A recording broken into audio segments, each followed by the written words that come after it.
I feel like there are limits to what it can provide in terms of therapy. Yes, it can digest all of the frameworks and modalities and take, someone through the traditional or tested or researched ways of therapy or counseling.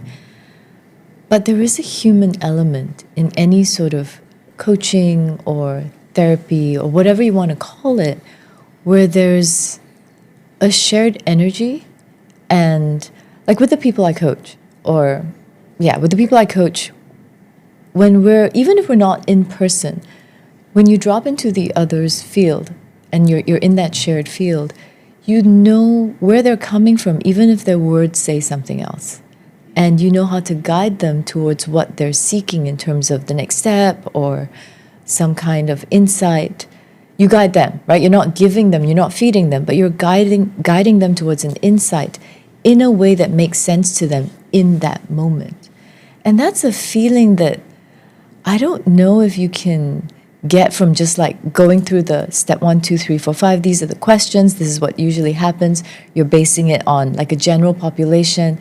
Not everyone fits into this general population reaction understanding, right?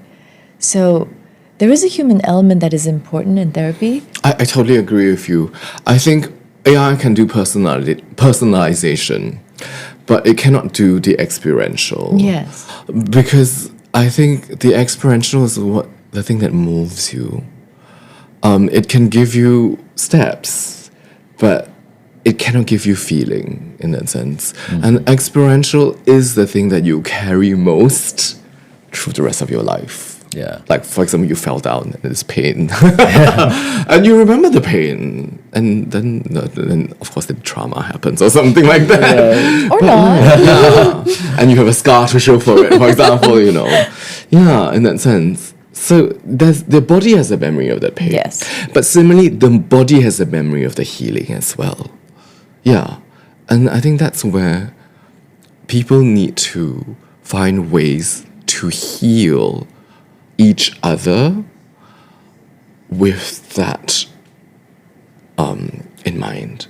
And that becomes incredibly powerful. Yeah. It's like one person helping another person, but remembering that help was, occurred. Because how many times have other people helped us, but we forgot? Yeah. Yeah. So the idea is that it becomes significant and it becomes important. Yeah. And then that's where the gratitude comes. And then the pay it forward later happens. Yeah.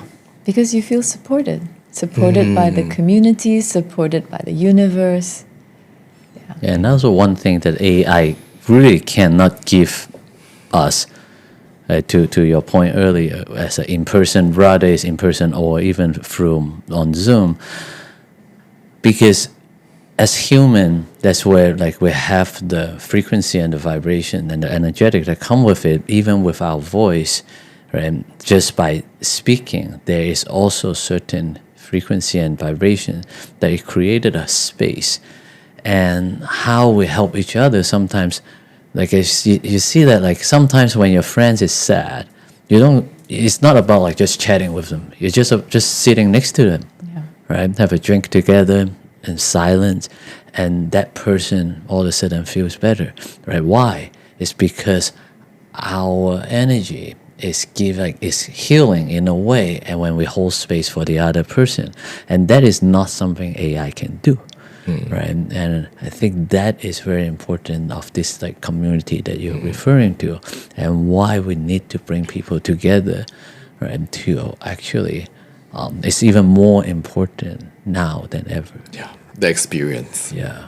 And along the journey, as I guess my frequency was changing, I was interested in these different things. You attract people who are also on that journey, and that community builds. And like traveling in a plane, and it's like, oh, it's messy, it's chaotic, especially holiday time and all that.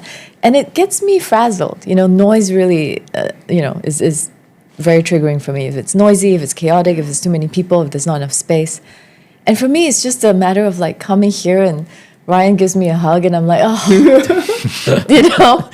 and it's just like, even in Singapore, right? I'm like in traffic and and then I come and, come to see Sam and it's just like, Okay. You know, that's why right? it's called a love language. Physical touch, no? Right? And it's so powerful. It's so powerful. It's also trusting the relationship, right? So those friendships, those relationships that have that trust, that sacred space, it's very helpful. Yeah. But you have to open up to them. Yeah.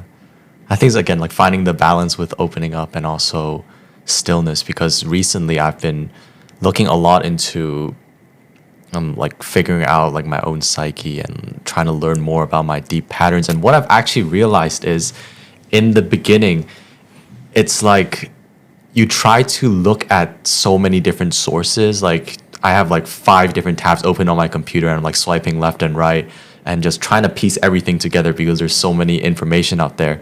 But what I tried to do most recently, which shocked me a lot, is just try and let go. So I just dropped straight into meditation. I started off with a few breaths. Not even meditation, it's just a few breaths. That's all it takes. And then I just, because I could feel my mind clenching a lot, especially when we're doing like a lot of the hard work in our in modern society, especially with like writing, like you can feel like it's not coming through. There's something stuck. But then once you just release your mind, and it's kind of like letting your head open up, right? You can imagine yourself like literally opening up your head to the sun. Eventually, it's like things just gets downloaded. Like when you start playing around with different pieces inside your head, not even like physically seeing, like inside your mind without forcing anything or without expecting a result, it's like it just magically comes together. Like new insights just pieces together without you expecting anything. And it's just fascinating for me, especially when like we're always taught to work harder, right? Train harder when you want to achieve something, when it's just more about finding that thing where you naturally flow, where you're actually really good at, and then just letting it come through Yeah. without effort. I think there's a saying called Wu Wei in Taoism, which talks about just finding the middle path and finding peace within you. Yeah. Trusting the flow. Trusting the flow, not trying to control the flow, not trying to get to this outcome, or this outcome, but just flowing with it. And, you know, a completely different outcome, you know, could show up, and it's like, it'll be amazing. Yeah, actually, just in Monday, I've sent a newsletter out every Monday. Like my last newsletter talk about this, and I thought it's very important, is that